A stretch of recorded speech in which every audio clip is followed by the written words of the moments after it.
Hi, bon tardi, buon noche, good afternoon, good evening, everyone, and welcome to every one of you for being here and for being willing to spend your Fridays with us.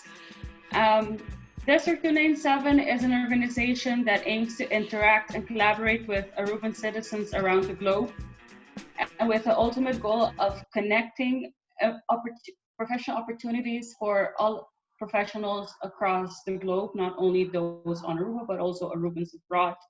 And through our knowledge sharing events, we hope to spark thought provoking conversations and basically give us all the opportunity to bring forward what our opinions are, what our expertise are, and help to connect you guys further. And we hope to achieve that during this webinar as well. And now my colleague Daniela will continue with the table of contents. Daniela, the floor is yours. All right, thank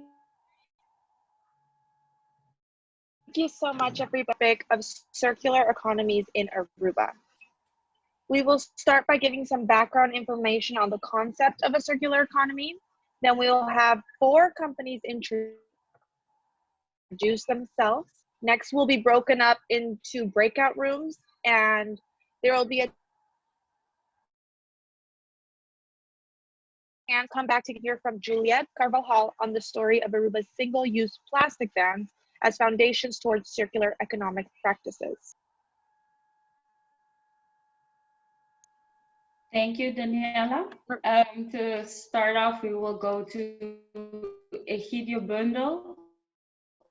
For those who were part of the event in November, who were with us in Amsterdam Zuid, Egidio Bundel is an expert on the field of circularity, and he will give us a what circularity is and what circularity are very honored to have Egidio with us. Egidio. Good afternoon, good evening over here in Amsterdam. Thank you for the introduction, Marilis. It's a pleasure to be here, and also thank you to the organization for the invitation. Please move on to the next slide. So as Marilis mentioned before, my name is Egidio Bundel. I grew up in the neighborhood of Dakota.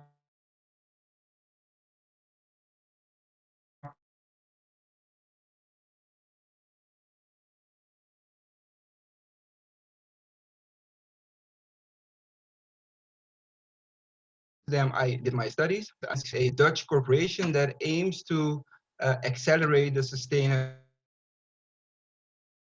Before I started, I lived in Aruba, being young, aware of this problem, this waste problem, a problem that's not only in Aruba, but actually a global problem.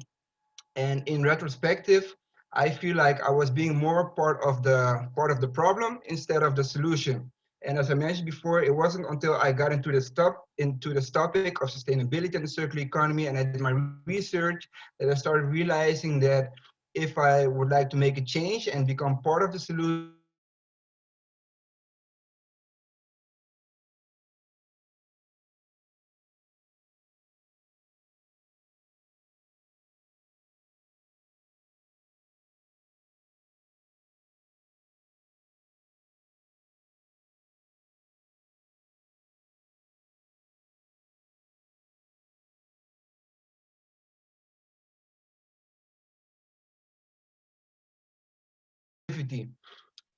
something that you can also notice on the left-hand side. On the right-hand side, in the past 50 years, we've consumed more than in the entire history, meaning that we need to change our relationship with resources. We need to adopt smarter lifestyles and change our consumption patterns, actually adopt sustainable consumption patterns that are in line with the circular economy. In the next slide, you can also see that since the beginning of the Industrial Revolution 200 years ago, our economic growth and advancement in prosperity has actually been made possible through the extraction of resources. Right, so the white line in this figure shows the economic development. And this line is one-on-one connected to the blue line that shows the material extraction. So in short, the biggest challenge that we're currently facing and the solution that the circular economy could provide is the possibility to continue the white line for more people to live prosperous while keeping the blue line down instead of continuing the historic trend. Next slide, please. So at this moment, a large part of our economy follows a take, make, waste model, actually a linear economy, whereas products are often made without thinking of what will happen to the product after usage. So materials are extracted, they're being refined, made into products. Afterwards, those products are being sold, used, and most likely in a linear economy, they end up in landfill or in incinerated, which is something that we would not like to have. And you also notice that the usage phase is becoming shorter and shorter with all of the new phones coming out all of the time, people wanting to have the latest of the latest, and basically not being aware of their own effects on the environment. So what happens with the value that we create according to the linear economy? And what do we do in the circular economy to retain that value? If you go on to the next slide, please. Well, before I get into the circular economy and what the circular economy actually is, I would like to point out that there are more than 114 definitions of what a circular economy actually is. So what I will be doing, I will not be giving you a textbook description of or definition of what a circular economy actually is, but I'm going to explain it through examples that I will be giving you. There are a lot of models, theories, but I will keep it pretty practical. If you go on to the next slide, please. So a circular economy can also be explained with the value hill. So on the left-hand side, you have the linear economy. You can see that the value is being added before the products reaches the user. So every step, value is being added. And when it reaches the user on the peak, on the top, afterwards, yeah, the value is pretty much destroyed, thrown away, ends up in landfill. And within a circular economy, on the other hand, the phase after usage is just as important. So what is actually a circular economy? A circular economy is an alternative, I would describe it as an alternative economic system in which value is retained as long as possible by maximizing the reusability of materials, resources, and there is no waste. And this concept is based on the systemic closed cycles in the nature and operates on renewable energy and resources as well. So in the circular economy, you look at every part of the value chain to retain the value as long as possible. If we take a closer look on the next slide, yeah, you can see on the left side, so as I mentioned before, you add value and pretty much a product is made from raw materials. Referring to circular design, which is designing products and materials with the aim of long-term value retention. So here you can look at the product design, the materials that are being used, and on which energy a product is being manufactured, etc. In the second phase, so there are 4 phases: the pre-use phase, the usage phase, after-use phase. So in the usage phase, there are different strategies to retain value, such as selling of the products to the usage of, such as the selling of products to the usage of products. So for example, product as a service, asset sharing, etc. So here you look at supporting better usage and product productivity. On the right-hand side, you see the value retention side. And here pretty much look at capturing value after the user life. So how do you keep value as long as possible after the peak? So the closer you stay to the original product, the more the value is retained. So first you use different reuse strategies, then refurbishing and remanufacturing, and finally recycling. And if materials can no longer be recycled, a high quality recycle, there is an end of life. That's basically ending up in landfill. And in an ideal circular economy, that last point is never reached. It's no longer reached and everything continues to circulate pretty much. In the last phase, all the way down below, you have the facilitators, which are the parties that manage information, the materials, and the money flows, and thereby helping to accelerate that transition. If you move on to the next slide. These are the elements of a circular economy, which are yeah, actually pretty important, right? So on this slide, you see two different shades of blue. You have the light blue on the left-hand side, and you have the dark blue on the right-hand side. So on the left-hand side, the light blue is referring to the core elements of a circular economy, which basically means that they are essential to achieve a circular economy. And on the right-hand side, you have the enabling elements, meaning that by applying these elements, you can arrive at circular solutions.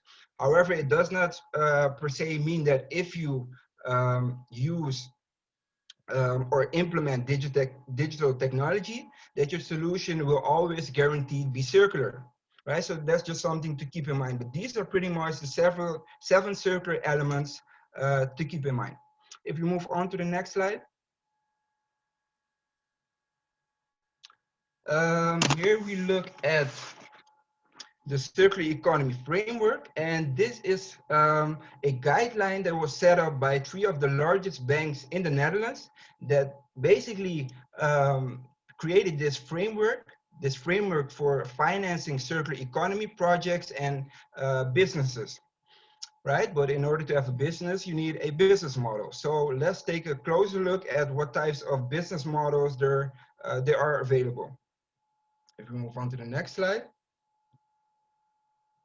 So yeah, here you have, on this picture, you can see the circular inputs.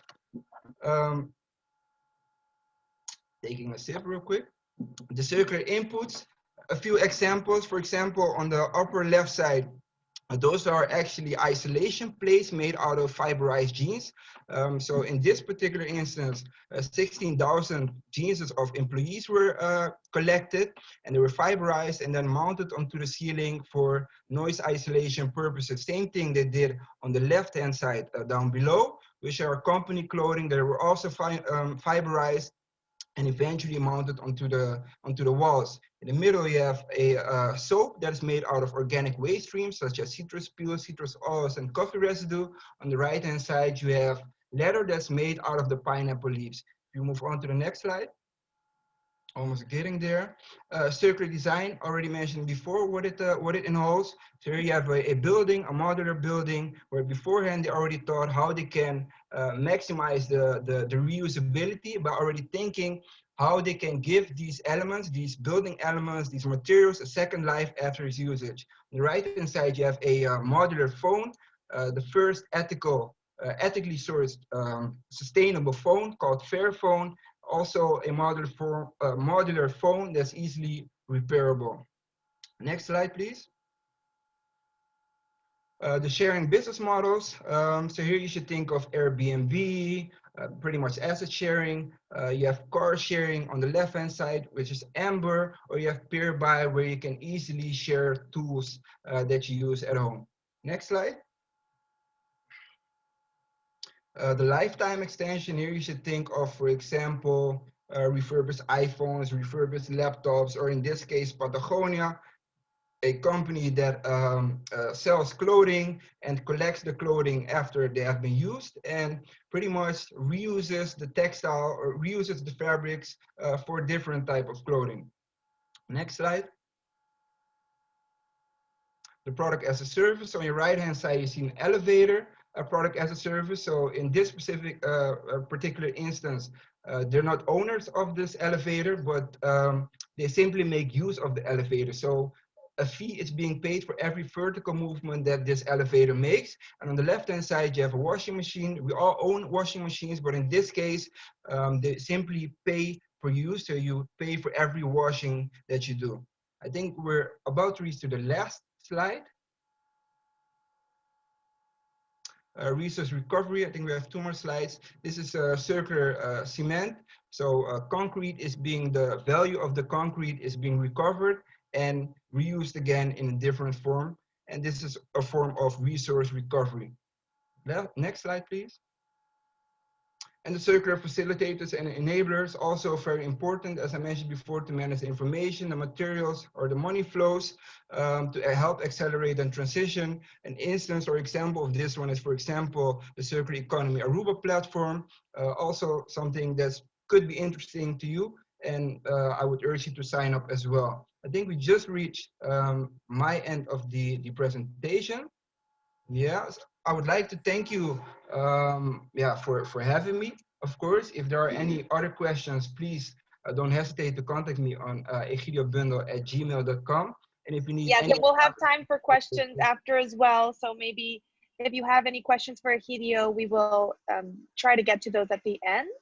All right, thank you very much. This was a lot of great information. Thank you so much, Egidio. This was exactly what we needed to get that broad knowledge of circular economy and have that mindset going into the breakout sessions later on in the webinar.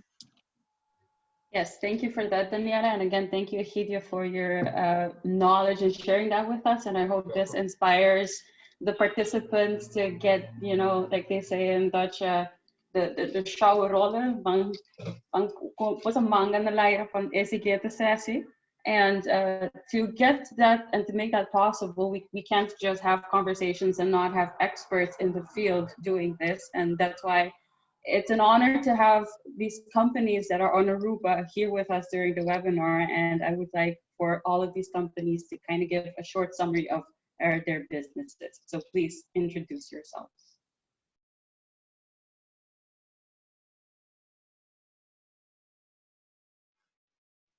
Yeah, so let's start with Aruba Life Organics. If you'd like to give a little overview of your company.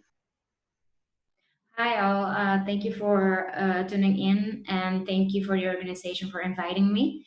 I am Julienne Geronimo Pascal. I'm the creator of Aruba Life Organics, and I've started Aruba Life Organics in 2014, mostly out of the need for clean and organic beauty products, cosmetics that I couldn't find on the island. And I have been interested in sustainability since when I was living in the Netherlands.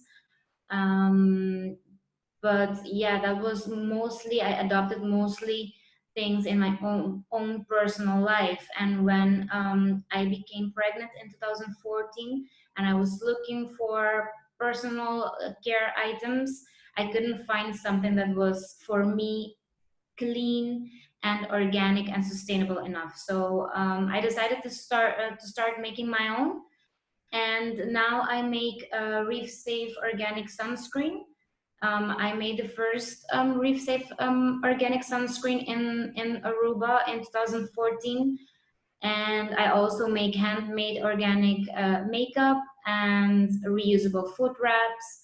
I also teach people how to make personal care items, household cleaning items, baby items, and mostly I want to inspire people to live a more sustainable and healthy life.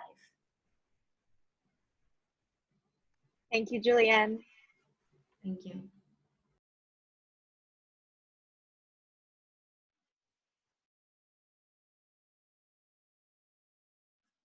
Antilla Energy.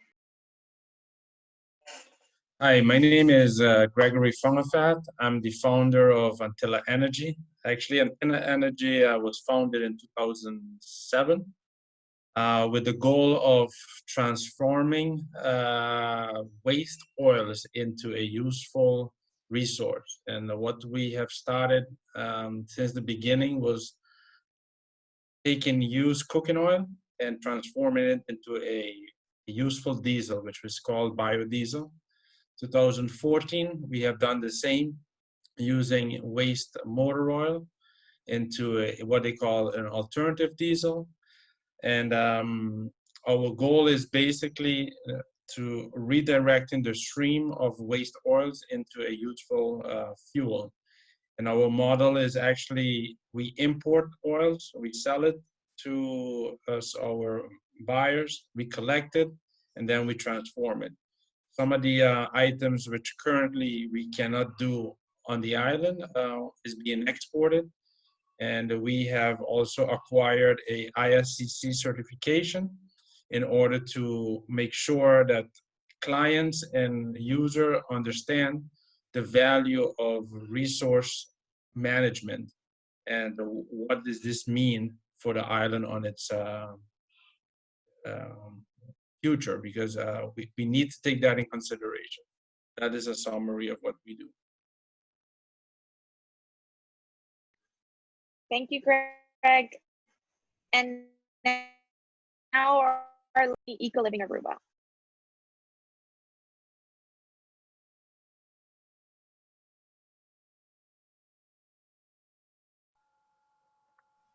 Dan, we can't hear you.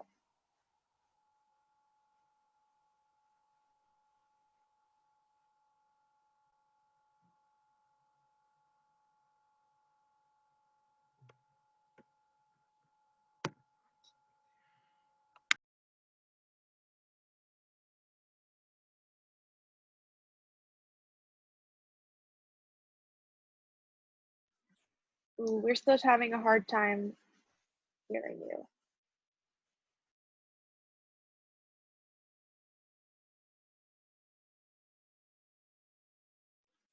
Well, maybe in the meantime, Marilis, could you explain a little bit about how the breakout session is going to work, while maybe Dan, could you try to find another device to call on? Okay. Just to make sure that during the breakout rooms, Dan is able to speak, which I think is the most important part of this, to make sure we're interactive with one another. Basically, we're gonna have 3 different breakout rooms with the companies available that just presented themselves. And basically, the breakout room is gonna be 30 minutes where the different groups are divided. And we are going to have the opportunity to interact one-on-one with these businesses, get to know them better and what they stand for, and see if we can inspire you guys to be more involved with circularity, or maybe there's something that these companies would like to discuss with you.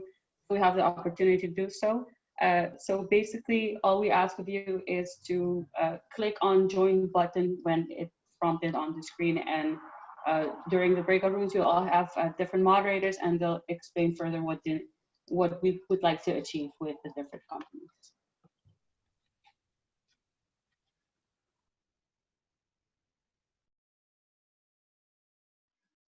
We'll give Dan a little bit longer to figure out his sound, and then we'll go into the breakout room.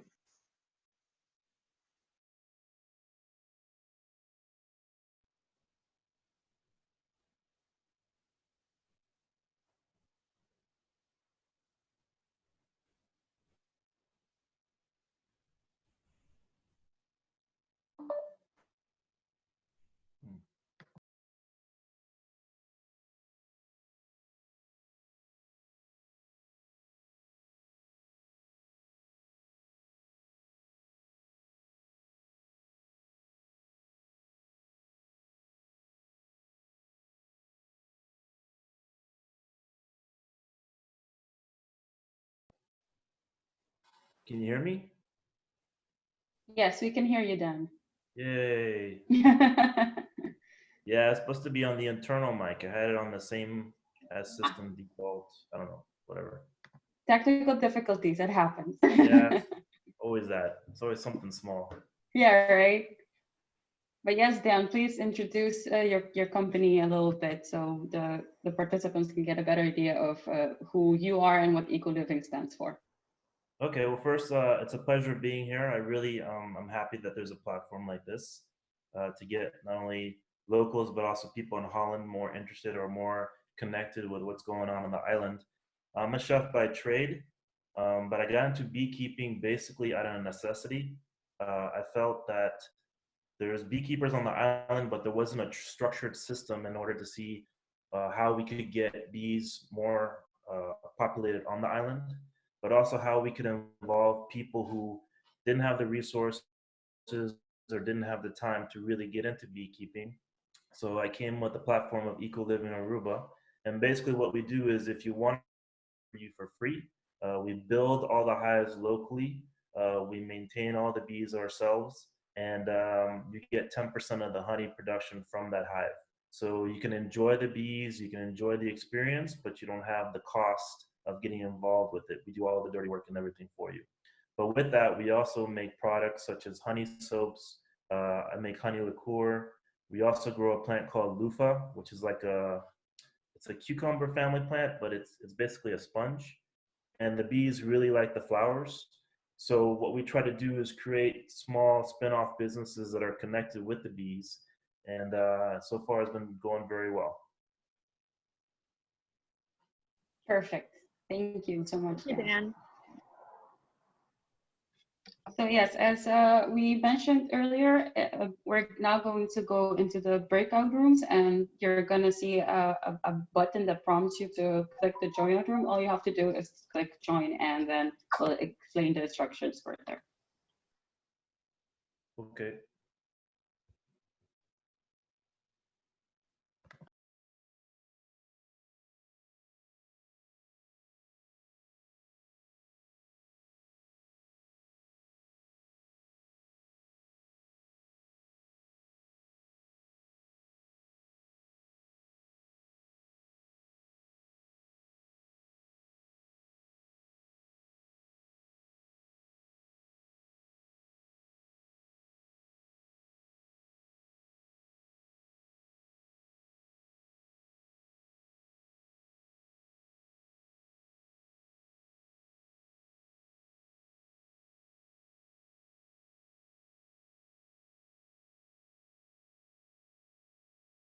It was very good actually. I think there was little discussions on the main topic, which was very good as well. But I think there's a lot of energy and a lot of excitement, and that makes me feel very good. It makes me feel like what I'm doing is worthwhile. So I really appreciate that. Thank you. Julianne, would you like to share? Yes. Well, what we talked about, we discussed different things, my problem case, but what we all agreed upon was that what we need in the first place is to make people more aware of circular economy, of waste management, or even the effects it has on our own health. So for the environment and our health. But the main point was awareness, to make people more aware. Yes, and I was part of it. It was a very fun and productive discussion. Gregory, would you like to share about your session? Sure. I think we had a very interesting session, mostly of, more participation of the social part. So sometimes as a company, you focus more of a commercial side of things, but also getting engagement of the community is, I think, one of the, how to get them more involved in circular economy. I think that there's where we left it. I think time just left us. We were not able to actually go in details, but the discussion was definitely there, and I was very happy to hear some of the comments. Yeah, I think that is something I heard from all the sessions, that they could have gone on another 30 minutes to an hour, that it's just hitting the tip of the iceberg, which is really great. And really going back to what we talked about in our session, which was we need to raise awareness about circular economic practices. And I mean, this shows that there is interest in it and curiosity from people, and that it's a conversation worth having. So thank you everybody for participating, and I hope everyone enjoyed. But before we end our meeting, we have one last speaker who will talk about shifting Aruba beyond a plastic economy with Juliette Carvajal from Impact Blue. Welcome, Juliette. Thank you. Hi, everyone. Thank you for the introduction. I'm excited to be able to share a little bit about Impact Blue and our story with you today. To set the scene, I will start with the big picture. Next slide. So 40% of plastics produced globally is for packaging purposes. These are used once and then discarded. Shockingly, 79% of all the plastics produced since the 1950s has ended up either in landfills or the environment, and only 9% has been recycled globally. So the problem with especially single-use plastics is that when these enter our environment, microplastics enter our food chain, they pollute the air we breathe and the water we drink. So the plastics we use basically circle back into us with unknown long-term health impacts. So there are many more negative impacts naturally, but as humans, I think uncontaminated food, clean air, and clean water are the basics to our human needs. So when we look at the case of Aruba, we're an island surrounded by ocean with limited resources and infrastructure capacity. Secondly, we also rely heavily on imports, and everything that we import must go somewhere after use. So using food as an example, we import over 95% of our food, most of which will have some type of packaging, usually plastic. But we also import plastic packaging for other food purposes. So for example, restaurants or clubs or the takeout market, or plastic packaging for local production companies. For example, we produce ice cream locally, yogurts, and also refreshments, for example. And finally, these types of products are also used for family gatherings, parties, events, etc. So meaning plastic packaging is highly embedded in our business models and our habits, and also our throwaway culture. So when we import these types of packaging in unending linear successions, our local economy also experiences not only a leakage to purchase these items in terms of dollars that will never be recovered, but we are also adding to our waste management pressures. So those also have relative direct and indirect costs. So for example, collecting, processing, the voluntary cleanups that happen, the environmental impacts, the degradation of our tourism product, and I can continue. But when we envision a circular economy for Aruba as it relates to single-use plastics, one of the first steps is to remove or design out all the unnecessary packaging, especially where feasible substitutions exist. So this needs to go hand in hand, of course, with the tools that stimulate the desired behaviors that we want to see. So as it relates to single-use plastic shopping bags, in Aruba, we used an estimated 30 million a year. And to make the plastic bag problem visible, this is what the charter operators refer to as Ground Zero. Next slide.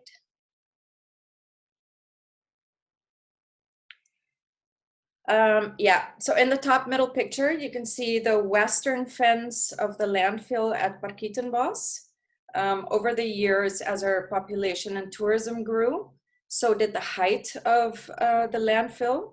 And so with the same trade winds that we are blessed with, and with a landfill that has now surpassed the height of the airport tower, any items that are lightweight that end up at the landfill, like plastic bags, will not be contained. So in the worst affected area, the amount of accumulated bags between the mangroves reached a depth of almost knee height, kind of like a dino jump. And although it's better now, the mess is quite impossible to clean up due to the fragmentation of the bags over time. So these are now turning into microplastics that are entering our ocean and microdust contaminating our air. But we did manage to turn off the tap as a first step. Next slide. So a little bit about our journey. For us, it began in 2013. I did not have a legal background, and my Dutch was quite horrible, still is. This was kind of important because we were aiming for a legal instrument, and Aruba's legal platform is based on a Dutch system, meaning everything was in Dutch. So although I did not have all the skills, I did feel I had the skills to figure it out along the way, and we did. In a small team of 3, We got everyone at the table, importers, distributors, there's a local manufacturer, retailers, private sector associations, tourism institutions, NGOs to learn about the environmental impacts, the charter operators, public sector partners, DNM, KPA, BCI, Serlimar, and so forth, everyone. And we learned and we designed. The plastic bag ban, which was an initiatiefwet or voluntary proposal through Parliament, was unanimously passed in Parliament on June 28, 2016, and the law took effect 6 months later on January 1st, 2017. Our strategy for our communication plan was to outsource the various activities to stakeholders, whereby their own marketing and branding strategies were in play along with the official campaign logo and slogan. And it was called Mitas Reusable. So this created ownership of the law. After all, partners had their own funds invested, right? So 2 years later, I conducted a scientific evaluation study with the aim to create a roadmap. The retail sector is usually the first to incur costs when we're talking about plastic bans, and to drive these costs up and down the supply chain. So it made sense to try to understand the sector better, and to also give them the opportunity to evaluate our work and their experiences. So the knowledge gained from the study also served to inform the new plastic law, which has been effective as of July 1st, 2020. So I can't go through all of our milestones, but I'm happy to answer any questions after that. Next slide. So a little bit about Impact Blue. Our vision is to shift Aruba beyond a plastic economy towards a circular economy with a special purpose to designing out single-use plastics. Under this umbrella, we identify 3 types of activities, always starting with learning, then implementing and evaluating to extract the best practices, and then sharing these appropriately. So whether through capacity building or creating shared value, for example. The gap that we try to fill is that between the public sector and the private sector. This could be by beginning with a policy and ensuring the design is feasible, but it could also start with collaboration and even co-opetition efforts within the ecosystem, and then building a policy to ensure fair market practices. So these approaches can take longer to design and implement. However, through experience, we also believe that the approach and results are more inclusive and long-term toward circular solutions. And as we move forward, it is about moving beyond corporate social responsibility, which is company specific, toward creating shared value, which is about the ecosystem. In all that we do, the spaces that we occupy are those in the top 3 most preferred levels of the waste hierarchy. So to us, it's all about prevention of waste, minimizing of waste, and creating reusable models. Whatever we cannot avoid then needs to be recycled.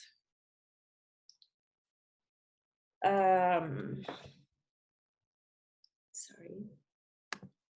So working from a systems perspective is not easy. The reality is that there are a million moving parts. So thousands of packaging with varying materials, differing uses for packaging, health and food safety aspects to consider, food conservation to avoid food waste, business models and their merchandising equipment, end-of-life impacts, and so forth. However, the quest for making sense out of chaos, I find is also very exciting and necessary if we want to find those long-term solutions.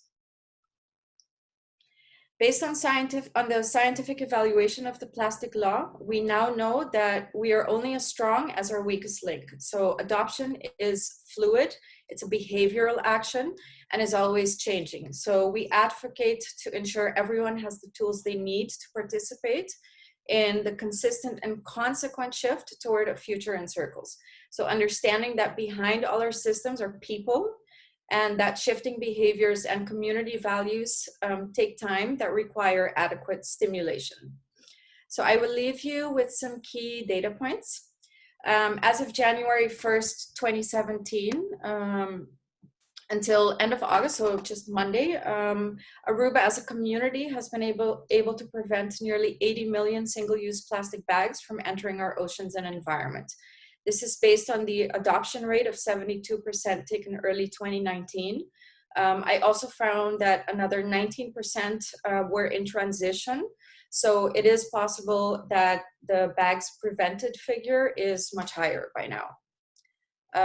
As a result of the plastic bag ban, we also know that 63% of retailers implemented other eco-friendly products within their operations. So for example, paper straws, fiber takeout boxes, etc.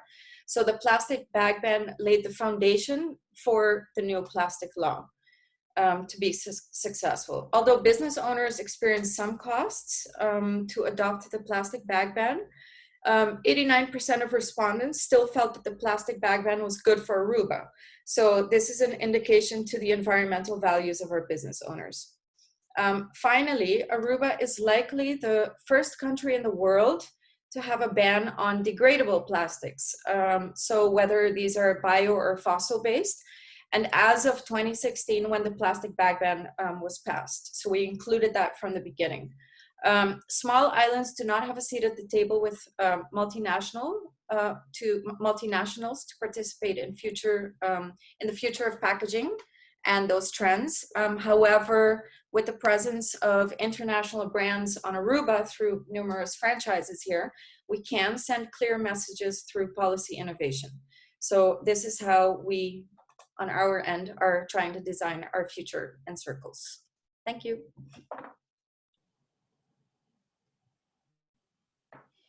Thank you, Juliet, so very much for the information. And if I'm able to speak on behalf of our participants, I saw a couple of heads nodding. So I think I think they've learned a lot based on the information you just delivered. And of course, we can get this conversation going, which we hope is the case. So we wanted to ask if maybe you guys have any questions for Juliet or maybe the other speakers that you want to discuss further. So please feel free to ask away and we can get this conversation going. I have a question for Juliet. Juliet, how were you able to get funding? Or how did you get funding to realize all that you have done?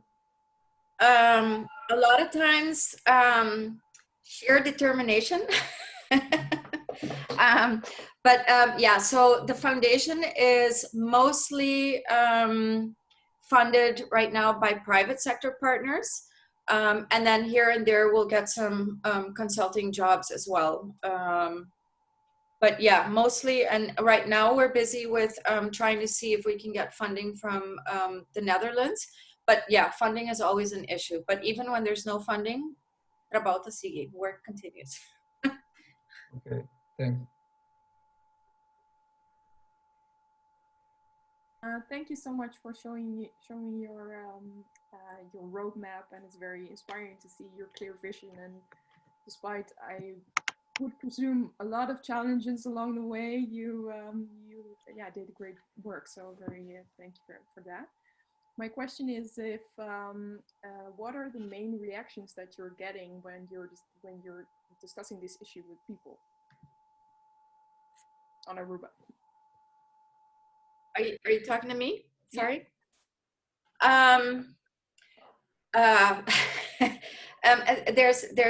There's quite different reactions. I mean, obviously we try to work with the private sector a lot, but everything from it's impossible, we can't do this, the substitutions are not working. But within those, we need to also be responsible. So if we can't find single-use substitutions, then we need to be looking at reusable ones. But always trying to also solve it for the entire system. So if we are able to find common problems or challenges among business owners, then we know that that's something, that we can translate from a systems perspective to tackle that and provide a solution for all businesses. But yeah, not always very welcoming, but we got to continue. Yeah, Thank you. I have a question for Juliet. Yes, you can hear me. Okay, great. Hi, Juliet. Thank you for your presentation. It was really insightful. I really didn't know. I mean, I knew the plastic problem was bad, but wow, I did not know it was that bad.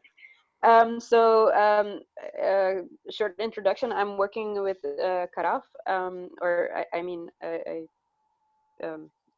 I'm the voorzitter, president of Karaf. I don't know if you know it, but Karaf is based on, especially for researchers and to connect people with each other, especially on the island and on in the Netherlands. And we focus on getting the word out there of what is going on, especially on the islands. And I would be very interested to connect with you, maybe afterwards or something, to see how did you do your research, and if we can maybe share something of it, and make it known that hey, this is going on the islands, and maybe if you guys ever need other people to join the project, that maybe we can help you find or connect those people. So yeah, it's more that how can we maybe share your knowledge with our platform. Thank you, Vashti. Juan Pablo, I see you have a hand raised. Yeah, I actually also had a question, maybe of a brain teaser question, I guess, for Juliet. Because when I think of change, of course, we sometimes think that Aruba is small. And I always find it interesting when we indeed always think, we're small, so how can we have a place on the table with big companies, big multinationals in other countries? But then again, we've shown time and time again that, as a small island nation, we still do sometimes get that public appeal and public love, because they notice how we can run such a small country as good or even better than a lot other countries. So I sometimes tend to think in the aggressive campaign style that Greenpeace does. So I always think, there are some of these CEOs or shareholders of big companies that love to come to these countries and love to see the beautiful, pristine waters. And they would never go to a country that is filled with plastic. And even though it might seem counterintuitive, sometimes I think that maybe producing a video type of marketing program where you would show the catastrophe that it could be in the future, vis-a-vis to what people want to see of an island, which is blue waters and none of these plastics. I don't know what you think, maybe starting these type of aggressive campaigns where instead of hiding the fact that we have this problem of a big dump, showing it and showing that this impact is not only because of Aruba, but it's also because of the tourism, but also because of international companies that have an impact all over the world, not only in Aruba. I just want to see what you think about that. And yeah, that. Yeah, the first thing I would start by saying is that with the plastic bag usage, what we found was that 65% of the plastic bags were being actually used by locals and only 35% by tourists. So we always have this idea that because we have 2 million tourists a year, that, that's way more than our population, et cetera, et cetera. And so, they largely contribute to our issues. But yeah, based on the research that we did, it was, mostly us. So that's one. The other thing I would say is that I don't personally do a lot with awareness in terms of the public at large. So I think those things are important when we have an instrument, a new instrument. I think that's key actually to informing and, sort of decreasing the friction at the point of sale, between consumers and retailers. However, I have a tendency to not focus otherwise on awareness too much, simply because I also don't believe that, simply having information leads to a behavioral action that we want to see. So, I try to focus more of my energy on, okay, well, what are those tools? And that's also the reason why we chose to focus with within the private sector, because private sectors, you know, they have corporate policies in play. You're talking about in Aruba, 5,000 registered businesses approximately. And when you talk about corporate policies, those are the places that people go to work, right? So if we're able to shape those in a different way, that's when we can start controlling behaviors. But at home, you know, we don't really have a lot of influence on how people behave and act. So that's a personal, you know, yeah, I'm one person, so I have to be smart about how I spend my time. So May I answers your jump in question on that a one? little bit.